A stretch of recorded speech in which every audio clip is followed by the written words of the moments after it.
എടാ കഴിഞ്ഞില്ലേടാ ഇന്നത്തെ നിന്റെ വർക്ക്? എനിക്കാണെങ്കിൽ ഇവിടെ ഇരുന്നിട്ട് ഒരുത്തനാണ് എന്തോ സാധനം വാങ്ങാനുണ്ടെന്നും പറഞ്ഞു വൈകുന്നേരം പോയതാ. ഈ നേരം വരെ ആയിട്ട് ഇങ്ങോട്ട് എത്തിയിട്ടില്ല.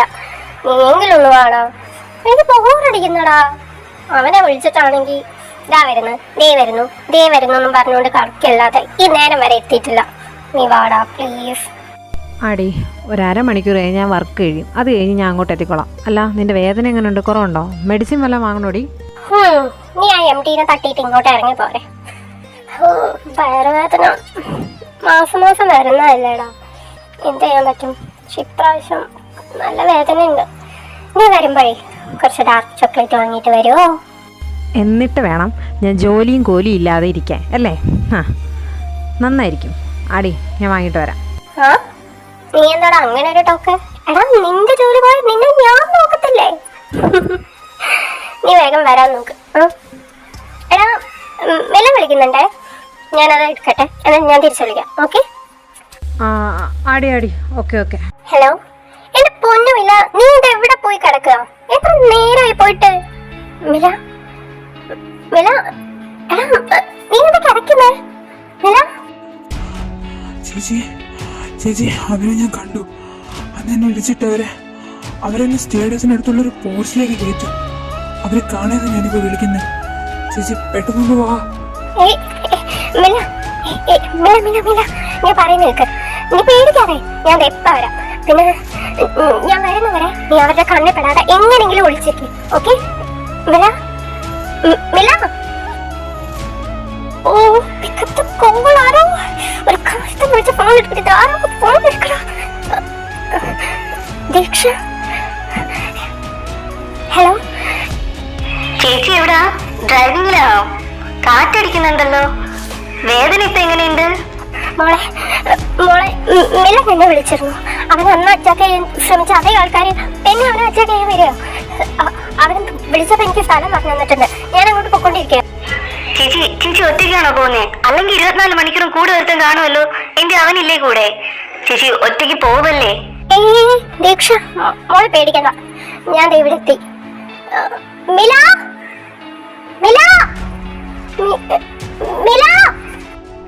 ചേച്ചി സൂക്ഷിക്കണം. ആ മോളെ നീ പറ.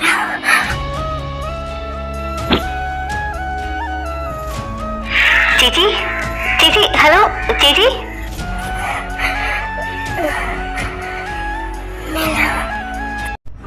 ചത്തില്ലേ? ഇങ്ങനെ അടിയിട്ടിട്ടും നീ ചത്തില്ലെങ്കിൽ നീ സ്ട്രോങ് തന്നെ. The strong and bold news reporter Daksha the narcotics criminal ഫെഡറിക്കിന് മുമ്പിൽ ജീവൻ പോകാൻ വേണ്ടി കിടക്കുന്നു. So sad. ചേച്ചി നിങ്ങൾ എന്തേ കാണിക്കുന്നേ? ചേച്ചി അവളെ ഉപദ്രവിക്കരുത്. നിങ്ങൾ ജസ്റ്റ് വാണിഞ്ഞു കൊടുക്കാനെന്ന് പറഞ്ഞിട്ട് വിടന്നെ ചേച്ചി. ഓ ഹിമ്മോയി മിലൻ, ഇവിടെ നിന്റെ റോള് കഴിഞ്ഞതാ. ഇനി ഇവിടെ കൊന്ന് ചിലക്കാണ്ട് പൊന്നുമോൻ എനിക്ക് പോവാൻ നോക്കാം കേട്ടോ. പിന്നെ നീ ചെയ്തു തന്നതിനുള്ള പ്രതിഫലം നാളെ രാവിലെ നിന്റെ ചേച്ചി നിന്റെ വീട്ടിൽ കാണും. അതുപോലെ ചെല്ലേ? ഇല്ല, ഞാൻ പോവില്ല ചേച്ചി. പുന്നാര മോനെ, എവളെ നിനക്ക് രക്ഷിക്കണമെന്നുണ്ടെങ്കിലേ നിന്റെ ചേച്ചിയെ നീ അങ്ങ് മറന്നേക്ക്. നിനക്കറിയാലോ എനിക്ക് അവളോടുള്ള ഭ്രാന്ത്. ഞാൻ പോലോ ചെയ്താ നീ സഹിക്കില്ല. എൻ്റെ കയ്യിൽ വന്നു വിട്ട ഒന്നിനെയും വെറുതെ വിട്ട ശീലം എനിക്കില്ല. ഇവിടെ നീ ഞങ്ങളെ കയ്യിൽ ഏൽപ്പിക്കാന്നുള്ള ഒറ്റ കണ്ടീഷനിലാണ് ഞാൻ നിന്റെ ചേച്ചി ഒന്നും ചെയ്യാതെ ഇപ്പോഴും വച്ചേക്കുന്നത്. അതുകൊണ്ട് നീ തീരുമാനിക്ക്, സ്വന്തം ചോരയെ പിറന്ന നിന്റെ ചേച്ചി വേണോ അതോ ഇവിടെന്നോ കിട്ടിയ എവള് വേണോന്ന്? പറ.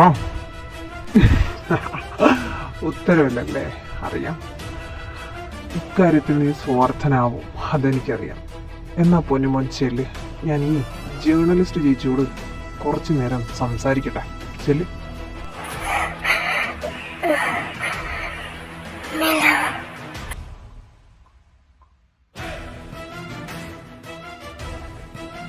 ദക്ഷ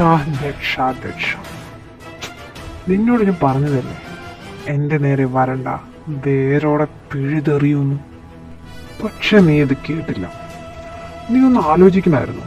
പെണ്ണിന് വിറ്റ കാശ് ഉണ്ടാക്കുന്നവനാ ഞാൻ. അതും നല്ല മാമ്പഴം പോലെ കിളുന്ത് പെമ്പുള്ളരെ.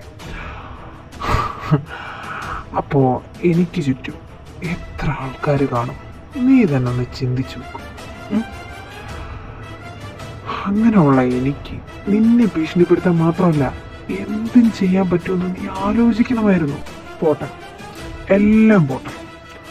നിനക്കറിയോ, നീ കാരണം എനിക്ക് നഷ്ടപ്പെട്ടത് കോടികളാ. എനിക്ക് കോടികൾ നഷ്ടപ്പെട്ടപ്പോൾ നിനക്കവിടെ പ്രതിഫലമായിട്ട് ശമ്പളം കൂടി, പ്രമോഷൻസ് കിട്ടി. അങ്ങനെ ഇപ്പോൾ പരലോകത്തേക്കുള്ള ഫ്രീ ടിക്കറ്റും. അപ്പോൾ good bye reporter Daksha Srinivas. ചേച്ചി ഇതേ ചേക്ക അടച്ചു നിന്നോ. നിന്നെ കൂടെ അങ്ങ് പുറലോകത്തോട്ട് അയക്കണം.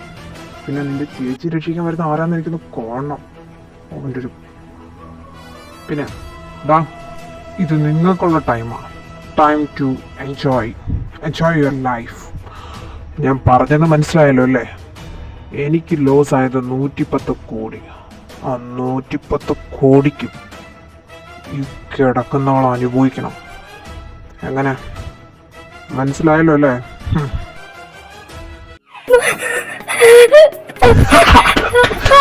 എനിക്ക്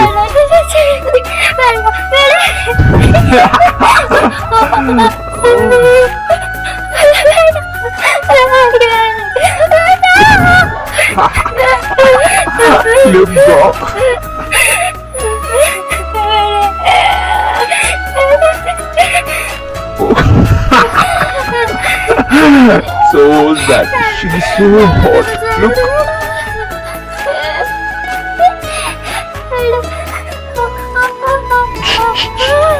Look. അതെന്നല്ലേ?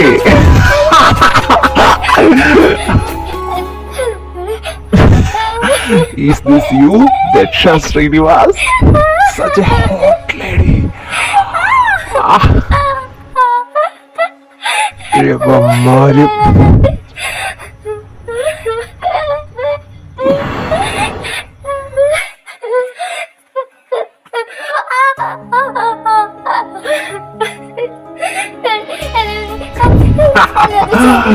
Nice, huh? She's such a bitch. Give me that.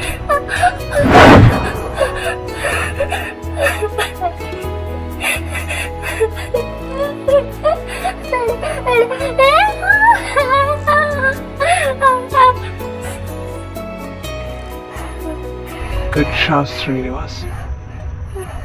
Bye bye, my love.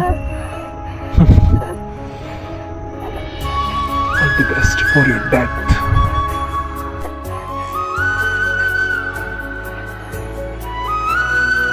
Boy, take that.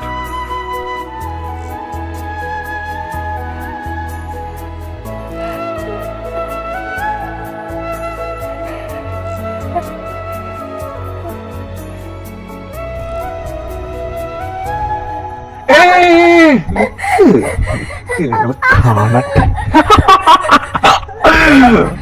Bro, we are so lucky. I know, boy.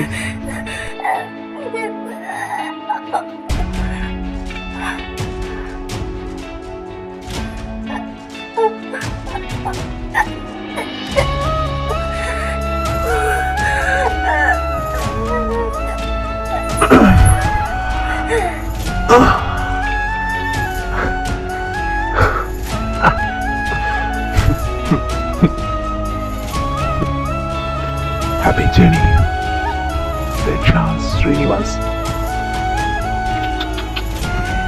So sad, boy. So sad.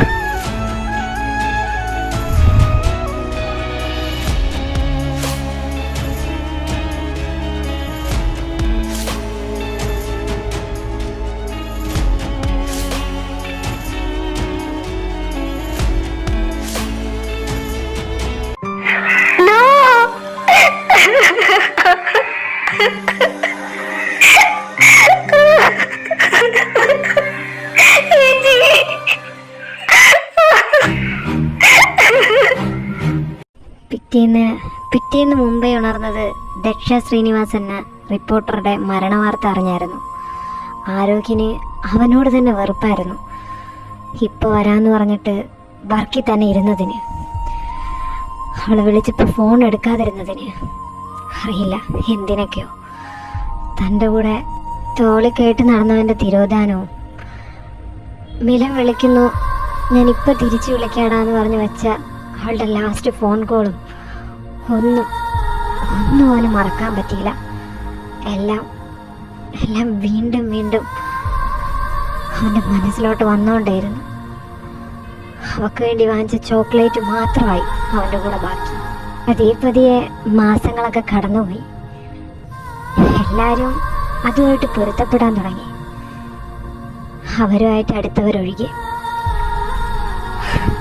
2 മാസങ്ങൾക്ക് ശേഷം റിപ്പോർട്ടർ ദക്ഷയുടെ മരണം തന്നെ മുമ്പേ മറന്നു തുടങ്ങി.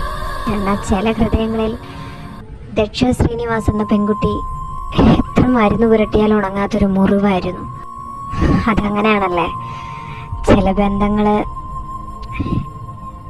എത്രയൊക്കെ നമ്മളെ വിട്ട് അകന്ന് മുറിഞ്ഞു പോയാലും അത് വീണ്ടും ആഴങ്ങളിലോട്ട് ഇറങ്ങിക്കൊണ്ടേയിരിക്കും.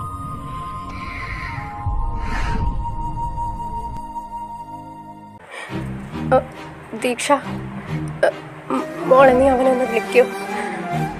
നീ വിളിക്കുമ്പോൾ ഞാൻ ഫോൺ എടുക്കാറുള്ളൂ. പ്ലീസ് ഒന്ന് വിളിക്കൂ. എനിക്കൊന്ന് സംസാരിക്കണ്ട. അവൻ്റെ ശബ്ദം കേട്ടാൽ മതി. അവൻ അവിടെ ഉണ്ടെന്ന് എനിക്കൊന്ന് അറിഞ്ഞാൽ മതി. അവനോട് ഇങ്ങോട്ട് വരാൻ പറ. അവിടെ ഒറ്റയ്ക്ക് നിൽക്കുന്നിടത്തോളം അവൻ നേരെ മരിക്കത്തേ ഉള്ളൂ. ഒന്ന് വിളിക്കൂ മോളെ. എനിക്ക് അവൻ ചത്തോ ജീവിച്ചിരിപ്പോട്ടെന്നെങ്കിലും അറിയാലോ. പ്ലീസ്. ഹലോ ദീക്ഷ. എന്തിനാ നീ അവിടെ നിൽക്കുന്നേ? ആ നഗരം നമ്മുടെ ശത്രുവാ. നീ അവിടെ നിൽക്കണ്ട.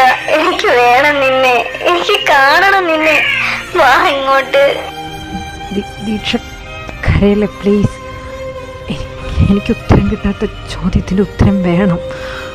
അത് കിട്ടിക്കഴിഞ്ഞാൽ ഞാൻ നിൻ്റെ അടുത്ത് തന്നെ വരും, ഉറപ്പ്. വേണ്ട, ഒരു ഉത്തരവും വേണ്ട. നീ വാ. എനിക്ക് വേണം നിന്നെ. എനിക്ക് തലചായ്ക്കാൻ ഒരു താങ്ങായി എന്റെ ചേച്ചി ഒരുപാട് ആഗ്രഹിച്ചതായത് ഞാൻ നിന്നോട് പറയുന്നത് കേൾക്കാൻ. ഐ ലവ് യു ആരോ. എന്റെ ഇനിയുള്ള ജീവിതം അത് നിന്റെ കൂടെ വേണം. എനിക്ക് ആ നഗരം അത് നമുക്ക് വേണ്ട. എനിക്കിനി നീയേ ഉള്ളൂ.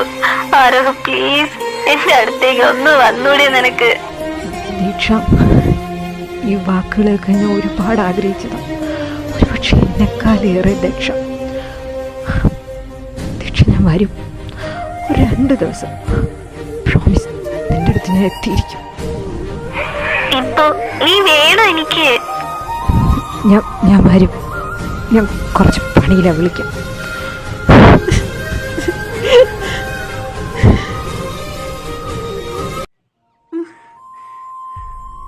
എന്തിപ്പോ ഇങ്ങനെ ഒരു സ്വപ്നം? ആരോ അവനെന്തേലും. ഹലോ ദീക്ഷ. ഹലോ, നീ എവിടെയാണ്? ചാനലിലാണോ? അല്ല, പുറത്താ. എന്താ? സേഫ് അല്ലേ നീ? ദീക്ഷ, നിന്റെ പേടി എനിക്ക് മനസ്സിലാവും. എനിക്കൊന്നുമില്ല. ഞാൻ വന്നിരിക്കും എന്ന് നിനക്ക് വാക്ക് തന്നിട്ടുണ്ടെങ്കിൽ ആരോഹ് വന്നിരിക്കും. അത് ഞാൻ എൻ്റെ പ്രാണന് തരുന്ന വാക്കാണ്. പേടിക്കണ്ട, നീ സമാധാനമായിട്ടിരിക്കുക. Love you. നീ വൈകിക്കണ്ടടാ, നാളെ തന്നെ വായോ. Love you to. ദീക്ഷ,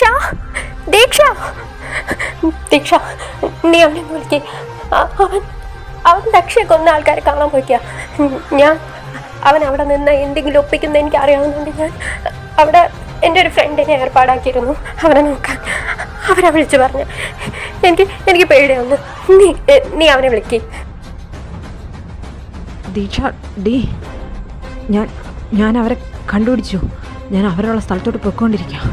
എൻ്റെ പരിചയത്തിലുള്ള ഒരുത്തനെ വിളിച്ച് പറഞ്ഞത് അവർ ആ സ്ഥലത്തുണ്ടെന്ന്. ഞാൻ ആ സ്ഥലത്തോട്ട് പോയിക്കൊണ്ടിരിക്കുക. പോ. ആരോഹ്, ഇത് എന്ത് പണിയാടാ കാണിച്ചേ? ഇതിനൊക്കെ ഇറങ്ങിത്തിരിക്കുന്നതിന് മുന്നേ എന്നോടൊന്ന് പറഞ്ഞൂടായിരുന്നോ നിനക്ക്? അങ്ങോട്ട് പോണ്ടടാ, അവിടുന്ന് വേഗം പോ ഇങ്ങോട്ടെങ്കിലും. ദീക്ഷ, നീ ഇതെന്തൊക്കെ പറയുന്നത്? നിനക്ക് വല്ല ബോധമുണ്ടോ? ദീക്ഷ ദക്ഷ അവളെ കൊന്നവർ ജീവനോടെ ഇരിക്കണമെന്നാണോ? അതിന് ഞാൻ സമ്മതിക്കത്തില്ല. ചേച്ചി പോയി. നിന്നെ കൂടി നഷ്ടപ്പെടുത്താൻ എനിക്ക് വയ്യ. ആരും പറയുന്നത് കേക്ക്. നീ നമുക്ക് ഒരുമിച്ച് ജീവിക്കണം. എനിക്ക് നിന്നെ വേണം. പ്ലീസ് അങ്ങോട്ട് പോവണ്ട. നീ എത്രയും പെട്ടെന്ന് തിരിച്ചു പോവാൻ നോക്ക്. വിടന്നെ. ആരോഗ് റൈറ്റ്? ദക്ഷയുടെ ക്യാമറമാൻ. ആക്ച്വലി നീ എൻ്റെ ലിസ്റ്റിൽ ഉണ്ടായിരുന്നില്ല. നീയായിട്ട് വന്ന് കയറിയതാ. പിന്നെ എനിക്കങ്ങ് വിട്ടുകളയാനും തോന്നിയില്ല. കഴിഞ്ഞ ഒരാഴ്ചയായിട്ട് നീ എൻ്റെ പിറയാണെന്ന് ഞാൻ അറിയുന്നുണ്ടായിരുന്നു. എത്ര നോക്കിയിട്ടും നിന്നെ കണ്ടില്ല. അതാ നിന്റെ ഫ്രണ്ട്സിനെ ചെറുതായിട്ടൊന്ന് ഭീഷണിപ്പെടുത്തി നിന്നെ ഇവിടെ വരെ എത്തിച്ചത്. പാവം ചെറുക്കന്മാര് പേടിച്ചു പോയി. അപ്പോ നമുക്ക് കാര്യങ്ങളിലേക്ക് കിടക്കാം. നിന്റെ ദക്ഷയെ എങ്ങനെ കൊന്നേന്ന് നിനക്ക് കേൾക്കണ്ടേ? ഈ നിൽക്കുന്നവന്മാരെല്ലാം നന്നായിട്ട് ആസ്വദിച്ച് പിന്നെ അവളെ നരകം ഇവിടെ നിന്ന് കണ്ടിട്ടാ മേലോട്ട് പോയത്. ഇനി അവിടെ ചെന്ന് കാണണ്ട. എല്ലാം കഴിഞ്ഞ് അവളിങ്ങനെ ചുവന്ന ചോരയിൽ കുളിച്ച് കിടക്കുന്നതാണ് എന്ത് ഭംഗിയായിരുന്നെന്നറിയോ. അതിന്റെ ഫോട്ടോസൊക്കെ ഞങ്ങൾ എടുത്തു വെച്ചിട്ടുണ്ട്. ആ ഫോട്ടോസും വീഡിയോസൊക്കെ കാണിച്ചു കൊടുത്താലോടാ അവന്. സാർ ദേ അവന്റെ ഫോൺ. ഞങ്ങൾ അവനെ പിടിച്ചപ്പോ എന്റെ കയ്യിൽ നിന്ന് താഴെ വീണതാ. My love. ആരാടാ ഈ മൈ ലവ്? വെയിറ്റ്. അപ്പോ ചത്തവളാരാ? നിന്റെ സെറ്റപ്പാ. Mind your words. ഞാൻ ഈ ചത്താലും ദക്ഷയ്ക്ക് വേണ്ടി ഞാനല്ലെങ്കിൽ വേറൊരാൾ വന്നിരിക്കും. ആര്? നിന്റെ ഈ മൈലവ് ആണോ? എങ്കിലേ മറ്റവളെ ചെയ്ത പോലെയല്ല. ഇവളെ ഞാൻ കണ്ണ് നിറച്ച് കണ്ട് ആസ്വദിച്ചിട്ടേ കൊല്ലത്തുള്ളൂ. മറ്റവള് ഇവന്മാർക്കുള്ളവരെയായിരുന്നു. പക്ഷെ ഇനി വന്നാൽ അവൾ എന്റെയാ. അതിന് നീ ജീവനോടെ.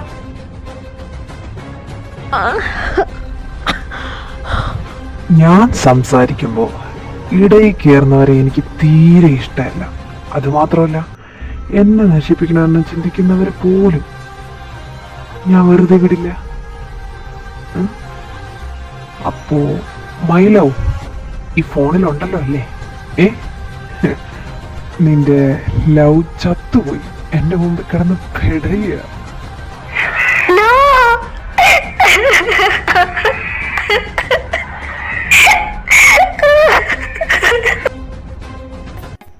മോളെ തുടരുത് തന്നെ. ചേച്ചി എന്നെ വിളിച്ചിരുന്നു. അപ്പൊ വരുമെന്നാണല്ലോ പറഞ്ഞത്. എന്നിട്ട് എവിടെ? ആരോ അവനും വരാന്ന് പറഞ്ഞു. വരുന്നാന്ന് വിളിച്ചപ്പോ എന്നോട് പറഞ്ഞതാ ഇന്നലെ എത്തുമെന്ന്. എന്നിട്ട് വന്നില്ലല്ലോ. എന്നിട്ട് അവനെവിടെ? അവനിങ്ങ് വരട്ടെ. അവന്റെ ക്യാമറ ഞാൻ എറിഞ്ഞു പൊട്ടിക്കും. പിന്നെ അവനെങ്ങനെ ജോലിക്ക് പോകും? എനിക്കൊന്ന് കാണണം. ചേച്ചിക്ക് ഇപ്പൊ എന്നോട് ഒരു സ്നേഹമില്ല. എന്നെ വിളിക്കുകയില്ല. വിളിച്ചിട്ട് എത്ര നാളായെന്നറിയോ? ഞാൻ അങ്ങോട്ട് വിളിച്ചപ്പോൾ ഏതോ ഒരാൾ പറയാ 110 മുറിന്നൊക്കെ. എന്താ അതങ്ങനെ? ഇങ്ങോട്ട് വരട്ടെ രണ്ടുപേര്. ഞാൻ ഒരിടത്തേക്കും വിടില്ല. ഒരിടത്തും പോണ്ട. എന്തിനാ എന്നെ തനിച്ചാക്കി പോണേ? വിടില്ല. മുംബൈക്കും പോണ്ട, ഒരിടത്തും പോണ്ട. എൻ്റെ അടുത്തേക്ക് ഞാൻ എടുത്തു. ഒരിടത്തും വിടില്ല, ഒരിടത്തും പോണ്ട.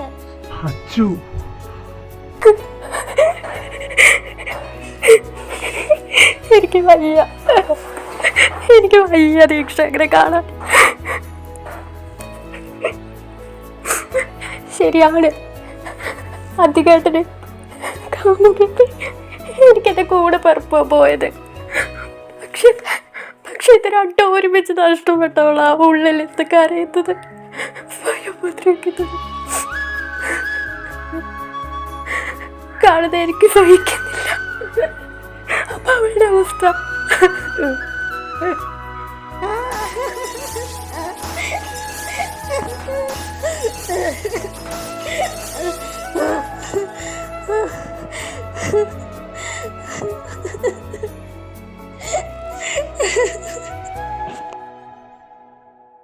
ഹലോ. ഹലോ സാർ, ഇവിടെ ഒരു പെൺകുട്ടി വന്നിരുന്നു. അന്ന് മരിച്ചുപോയ ആ ഒരു ക്യാമറമാനില്ലേ, അയാളെക്കുറിച്ച് അന്വേഷിച്ചാണ് വന്നേ. ഞാൻ നമ്മുടെ സ്റ്റേഡിയത്തിനടുത്തുള്ള പോർച്ചിലോട്ട് പറഞ്ഞു വിട്ടിട്ടുണ്ട്. സാർ, ആ ചെറുക്കൻ്റെ ബോഡിയൊന്നും കിട്ടിയിട്ടില്ലായിരുന്നല്ലോ. അതിനെയൊക്കെ കുറിച്ചുണ്ടാ. സാർ എന്താ ചെയ്യാൻ പോന്നേ? Good good. ഞാൻ എന്താ വരുന്നു, താൻ ഫോൺ വെച്ചോ. Hey my love. My love വരുമെന്ന് ഞാൻ പ്രതീക്ഷിച്ചതേ അല്ല. ആത്മാർത്ഥമായ പ്രണയമല്ലേ? I like it. സാർ, ഞങ്ങളും വരാം. ഹേയ് നോ, ഇവക്ക് ഞാൻ മാത്രം മതി. വാവ് മൈ ലവ്, വെറുതെ അല്ല അവൻ നിന്നെ പ്രണയിച്ച്. ശരിക്കും നീ ഒരു ഏഞ്ചൽ തന്നെയാണ്. നിന്നെപ്പോലൊരുത്തി ഉണ്ടായിട്ടാണോ അവൻ ആ പീറ റിപ്പോർട്ടറിനെയും കൊണ്ട് നടന്നേ?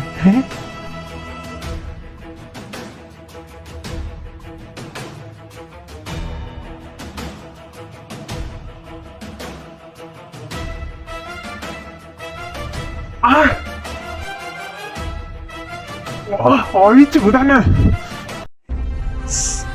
മിണ്ടരുത്, ഇനി ഞാൻ സംസാരിക്കും, നീ കേൾക്കും. ഫസ്റ്റ് ക്യാമറാമാൻ ആരത് നീ മറന്നു കാണില്ലല്ലോ. മറക്കാൻ അനുവദിക്കില്ല. നീ ഊഹിച്ചത് ശരിയാ, അവൻ്റെ മൈ ലവ് തന്നെയാണ് ഞാൻ. പക്ഷേ നീ അറിയാത്ത വേറൊന്നുണ്ട്, റിപ്പോർട്ടർ ദക്ഷ. നിനക്ക് അറിയുമായിരിക്കും. എന്നാൽ നീ അറിയാത്ത ദക്ഷ ശ്രീനിവാസന്റെ അനിയത്തി ദീക്ഷ ശ്രീനിവാസ്. മറക്കില്ല ഈ രണ്ടുപേരെയും. നീ കൊന്നു കളഞ്ഞതല്ലേ ചോരയിൽ കുതിർന്നവളെയും. ഒരു പൊടി പോലും എനിക്ക് തരാതെ നീ കൊന്നു കളഞ്ഞില്ലേ? വേദനിക്കുന്നുണ്ടോ നിനക്ക്? ഇതൊന്നും ഒരു വേദന അല്ല. ഞാനും ഇവരും അനുഭവിച്ചതിന്റെ പകുതി പോലും ആയിട്ടില്ല ഇത്. നിനക്കറിയോ, നീ നശിപ്പിച്ചത് എൻ്റെ ജീവനെയാണ്, എൻ്റെ പ്രണയത്തെയാ. മര്യാദയ്ക്കൊന്ന് സ്നേഹിക്കാൻ കൂടി കിട്ടിയിട്ടില്ല എനിക്ക് അവനെ. കൊന്നു കളഞ്ഞില്ലേ നീ? അവൻ്റെ ശരീരം പോലും എനിക്ക് നീ തന്നില്ല. വേദന അത് നീ അനുഭവിക്കണം. എൻ്റെ ചേച്ചി റിപ്പോർട്ടർ ദക്ഷ, അവളെ മാത്രമേ നീ കണ്ടുള്ളൂ. ആരെയും കണ്ണടച്ച് വിശ്വസിക്കുകയും സ്നേഹിക്കുകയും ചെയ്യുന്ന ദക്ഷ ശ്രീനിവാസിനെ നീ കണ്ടില്ല. ആ സ്നേഹം അനുഭവിച്ചെന്ന ഈ നിൽക്കുന്നവൻ. ഇതിനൊന്നും നീ ഇപ്പോൾ അനുഭവിക്കുന്ന വേദന അത് തീരെ പോരാ. എന്നിലേക്കുള്ള എൻ്റെ ആദ്യത്തെ നീക്കമായിരുന്നു ദൈവൻ. മോളെ, ഇതാണവൻ മിലൻ. ഇതവൻ്റെ ചേച്ചി ലീന. നീ ക്ലാസ്സും ഇതൊക്കെ ആയിരുന്നോണ്ടാ അന്ന് അവൾ ഇതൊന്നും നിനക്ക് അയക്കാതെ എനിക്ക് അയച്ചു തന്നത്. ഇവനറിയായിരിക്കും എല്ലാം. ഇവനെ എനിക്ക് വേണം. എവിടെ ഉണ്ടെങ്കിലും എനിക്ക് കിട്ടിയിരിക്കണം. അന്വേഷിക്കാം. ദീക്ഷ മോളെ, അവൻ ആ മിലൻ തമിഴ്നാട്ടിലുണ്ട്. അവൻ്റെ ചേച്ചി എന്തോ കാണാനില്ലായിരുന്നു എന്നും പറഞ്ഞോണ്ടാ അന്ന് ദക്ഷയുടെ അടുത്ത് വന്നത്. അവളെ കിട്ടിയതിന് ശേഷം അവൻ എല്ലാത്തിനും മാറി ഇപ്പോൾ തമിഴ്നാട്ടിൽ ആ പെങ്കൊച്ചുമായിട്ട് സമാധാനമായിട്ട് ജീവിക്കുമെന്നാണ് കേട്ടെ. മിലൻ, ഓർമ്മയുണ്ടോടാ നിനക്കൊരു ദക്ഷയെ? ദക്ഷ ചേച്ചി? അപ്പോ നീ ദീക്ഷ? മിണ്ടരുത് പണ്ട നായെ. ചേച്ചി എന്ന് വിളിക്കാനുള്ള ഒരു അധികാരവും നിനക്ക് അവളിലില്ല. കൊന്നു കളയാൻ കൂട്ടുനിന്നില്ലേ? നീ അവരുടെ അടുത്തേക്ക് കൊണ്ട് ഇട്ടു കൊടുത്തില്ലേ അവളെ? സ്നേഹിക്കുക മാത്രമല്ലേ അവൾ നിന്നെ ചെയ്തോളൂ. എന്നിട്ട് നീ ശരിയാ, ഞാൻ ചതിച്ചു.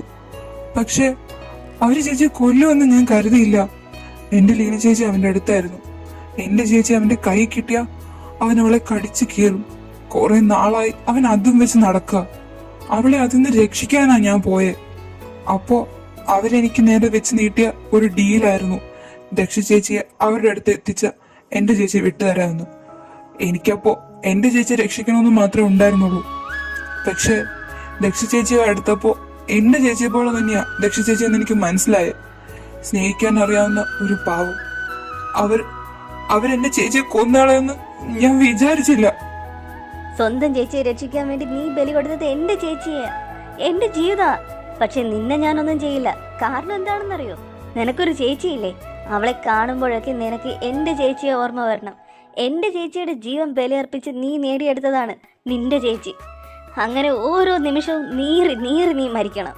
ഒരു പ്രായശ്ചിത്തം നീ അർഹിക്കുന്നില്ല. പക്ഷേ പറ, ആരാ ആരാ എൻ്റെ ചേച്ചിയെ? ഫെഡറിക്, മുംബൈയിലെ ഡോട്ടി കിങ്. ഫെഡറിക്, നിന്റെ ദിവസങ്ങൾ എണ്ണപ്പെട്ട് കഴിഞ്ഞു. ദീക്ഷ, ഞാൻ കൂടെ വരട്ടെ? എന്ത് ചെയ്താലും ഞാൻ ചെയ്തതിന് പകരമാവില്ല എന്നെനിക്കറിയാം. എന്റെ മുന്നിലിട്ട അവൻ ദക്ഷ ചേച്ചിയെ എനിക്ക് കാണണം. അവൻ മരിക്കുന്നത് എനിക്ക് കാണണം. ഉം. You bastard! No! നീ അതിനൊക്കെ അനുഭവിക്കും. ഫെഡറിക്കിനെ തൊട്ട ഒരു പോലീസ് നിയമം അടങ്ങിയിരിക്കില്ല. റിയലി? മാനസിക രോഗികളെ ഒരാളെ കൊന്നു കഴിഞ്ഞാൽ അയാളെ ശിക്ഷിക്കാൻ ഇന്നേ വരെ ഒരു നിയമത്തിനും കോടതിക്കും കഴിഞ്ഞിട്ടില്ല ഫെഡറിക്. നീ കാരണം എനിക്ക് നഷ്ടപ്പെട്ടത് എൻ്റെ ജീവിതമാണ്. തിരിച്ചു തരാൻ നിനക്ക് കഴിയില്ല. ആൻഡ് ചാവുന്നതിന് മുന്നേ നീ കൊന്നത് റിപ്പോർട്ടർ ദക്ഷയാണെങ്കിൽ ഇപ്പം നിന്നെ കൊന്നുകൊണ്ടിരിക്കുന്നത് ഫോറൻസിക് സർജൻ ദീക്ഷയാണ്. നീ ഇനി ശരിക്കും വേദന എന്റെ ചേച്ചി നിലവിളിച്ചതിനേക്കാൾ എത്രയോ ഉയരത്തില് നിന്നെ ഞാൻ വേദനിപ്പിക്കും. So now it's time for end. Go to hell, you motherfucker. ആരോ പറഞ്ഞു കേട്ടിട്ടുണ്ട്, തെറ്റ് പറ്റുന്നത് മാനുഷികമാണ്, പക്ഷേ ക്ഷമിക്കുന്നത് ദൈവികമാണെന്ന്. പക്ഷേ ചില തെറ്റുകൾ അതിന് ദൈവവും ഇല്ല, ക്ഷമയും ഇല്ല. അവിടെ എന്ത് ശരിയെന്ന് നമുക്ക് തോന്നുന്നോ അത് തന്നെയാണ് നമ്മുടെ ശരി. ഏത് കോടതിയും നിയമവും അതിനെ ശിക്ഷിച്ചാലും മനസാക്ഷിയുടെ കോടതിയിൽ അത് ശരിയാണ്. പിന്നെ ദീക്ഷ മിലനെ വെറുതെ വിട്ടത് അവനും ഒരു അനിയനാണ്. ജീവിക്കണം ചേച്ചിക്ക് വേണ്ടി. ദക്ഷയെ അവൻ അറിഞ്ഞുകൊണ്ട് മരണത്തിലേക്ക് അയച്ചതല്ല. സാഹചര്യം അത് പലപ്പോഴും മനുഷ്യനെ ക്രൂരനാക്കും. പിന്നെ പറ്റിക്കാനാണെങ്കിൽ കൂടി അവൻ ദക്ഷയോട് കള്ളം പറഞ്ഞിട്ടില്ല. സത്യമായിരുന്നു അവൻ പറഞ്ഞത്, ചേച്ചിക്ക് വേണ്ടി. ചില കഥകളും കള്ളങ്ങളും അങ്ങനെയാണ്. പെർഫെക്റ്റ് ആകണമെങ്കിൽ അതിൽ കുറച്ചെങ്കിലും സത്യം വേണം. എന്നും എൻ്റെ കൂടെ എൻ്റെ ജീവനോടെ നിന്നവളാണവൾ. അവൾക്ക് വേണ്ടി ഇത്രയെങ്കിലും ചെയ്തില്ലെങ്കിൽ ഞാൻ പിന്നെ അവളുടെ ചോരയാണെന്നും പറഞ്ഞ് ജീവിച്ചിട്ട് എന്താണ് അർത്ഥം? ഒന്നുമില്ല. പ്രണയത്തെ പോലെ കൊണ്ടു നടന്ന ഒരുവൻ, അവനെ ഒരു നോക്ക് കാണാൻ പോലും കഴിഞ്ഞിട്ടില്ല ഇന്ന് വരെ. എവിടെയാണ്, എങ്ങനെയാണ്, അവൻ്റെ ശരീരം പോലും കിട്ടിയിട്ടില്ല. എന്നാലും ഉള്ളിൻ്റെ ഉള്ളിൽ എവിടെയൊക്കെയോ അവൻ എന്നോട് കൂടി തന്നെയുണ്ടെന്ന് ഒരു തോന്നൽ. അറിയില്ല എത്ര നാളിങ്ങനെ മുന്നോട്ട് പോകുമെന്ന്. ഈ ദീക്ഷ അവരില്ലാതെ പൂർണ്ണമല്ല. ഒരിക്കലും ആ നികത്താൻ ആർക്കും കഴിയില്ല. എന്താണെന്നറിയില്ല. ഇപ്പം മനസ്സ് ശാന്തമാണ്. എന്തോ ആർക്കൊക്കെയോ വേണ്ടി എന്തൊക്കെയോ സാധിച്ച പോലെ. ഈ ജീവിതം അതെനിക്ക് ജീവിക്കണം. എനിക്ക് വേണ്ടി മാത്രമല്ല, ജീവിതത്തിൽ തനിച്ചായിപ്പോയ 2 ജന്മങ്ങൾക്ക് വേണ്ടി.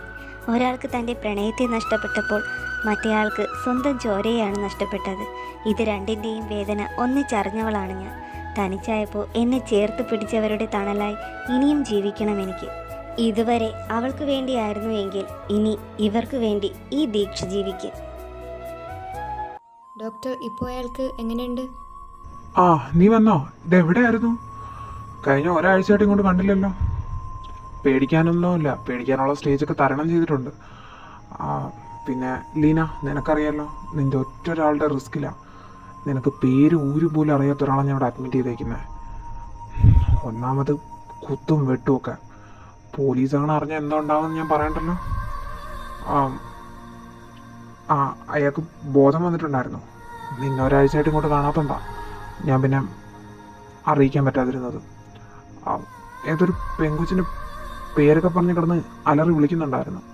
പിന്നെ ഇവിടെ ആരാക്കിയെന്നും മറ്റൊന്നൊക്കെ അന്വേഷിക്കുന്നുണ്ടായിരുന്നു. പെങ്കൊച്ചിൻ്റെ പേരോ? ശരി, ഞാനൊന്ന് പോയി നോക്കട്ടെ.